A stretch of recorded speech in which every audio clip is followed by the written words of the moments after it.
Tampaknya di bulan Desember ini, di akhir tahun 2024 ini sedang terjadi musim permintaan tambahan anggaran dari para pejabat kita, menteri-menteri, dan lembaga-lembaga yang lain. Saya membaca, memiliki data, melihat informasi di media bahwa dari 7 Kemenko mengajukan anggaran total 5,7 triliun lebih.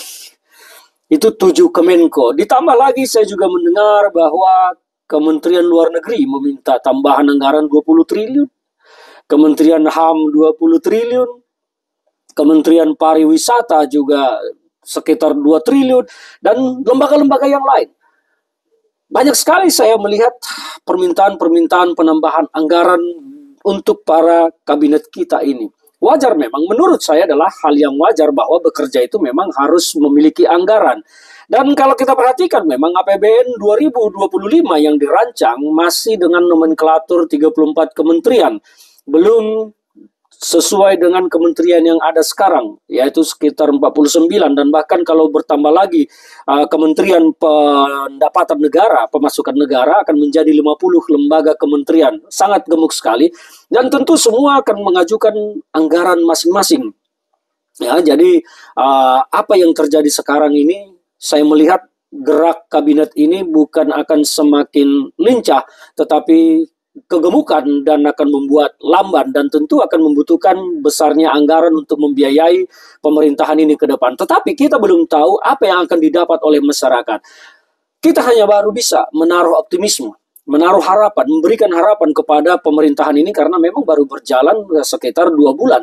Jadi kita belum bisa melihat apapun, dan saya belum melihat ada target yang tercapai dari target apapun, karena saya tidak juga mendengar ada target 100 hari dari pemerintahan ini dan target-target berikutnya. Tetapi apapun yang terjadi sekarang, saya dan kita semua baru hanya bisa menaruh harapan kepada kabinet ini. Tapi kalau melihat postur APBN kita, APBN 2025 itu diprediksi defisit sekitar 600 triliun. Dan kalau terjadi penambahan anggaran ini semua dari kementerian, kalau itu semua disetujui, maka akan bertambah mungkin di atas 50 triliun.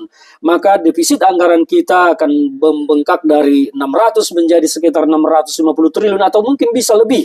Tinggal hitung-hitungan nanti, ini hanya angka-angka perkiraan saja.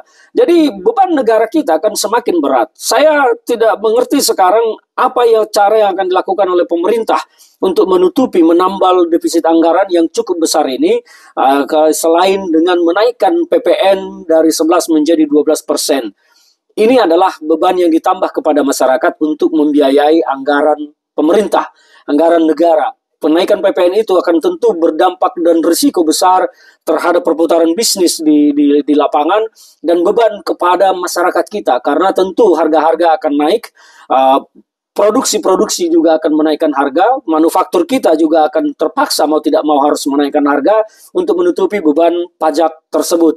Dan ini akan berdampak memukul kepada masyarakat kita. Saya berharap sebetulnya pemerintah membatalkan kenaikan PPN tersebut karena sangat berisiko. Mungkin saja pendapatan pemerintah akan tidak mampu menutupi risiko yang timbul dari kenaikan PPN tersebut. Tapi mohon maaf, saya bukan ahli pajak, ahli ekonomi. Sini hanya sebuah pemikiran-pemikiran saja yang bagaimana caranya membantu negara bisa menyelesaikan masalah. Penambahan anggaran yang diajukan oleh para kementerian ini yang jumlahnya sangat besar, kita harap bisa mendongkrak kinerja pemerintah. Jangan hanya dijadikan itu sebagai operasional untuk ini, itu, dan kerja di lapangan ternyata omong kosong. Kita berharap kenaikan anggaran itu nanti akan membawa dampak terhadap masyarakat. Dan kalau ini hanya saran kepada pemerintah, kalau pemerintah ingin menutupi defisit ini, salah satu jalan yang mau saya tawarkan adalah cara penegakan hukum yang benar, yang berkeadilan, dan menyasar kepada para koruptor, tambang ilegal, dan bisnis-bisnis ilegal lainnya. Itu akan menutupi dan mungkin mendapatkan lebih dari defisit APBN kita. Saya tidak tahu angkanya berapa, tetapi kalau kita melihat dan pernah juga pernyataan Pak Prabowo menyatakan berapa ribu triliun anggaran yang harusnya masuk APBN tidak masuk APBN karena sektor-sektor yang ilegal, baik tambang ilegal, perdagangan ilegal, dan banyak-banyak lagi yang ilegal-ilegal. Kalau itu semua disasar dengan benar oleh pemerintah, maka pemerintah tak perlu pusing harus menambah utang lagi ke luar negeri untuk menambal defisit APBN kita.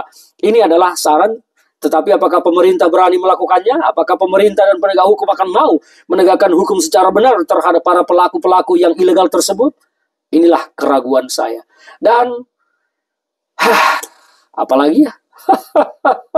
Saya hanya berdoa semoga pemerintahan ini mampu membawa Indonesia lebih baik ke depan, karena memang perjalanan bangsa kita 2025 menurut saya tidak mudah dan akan berat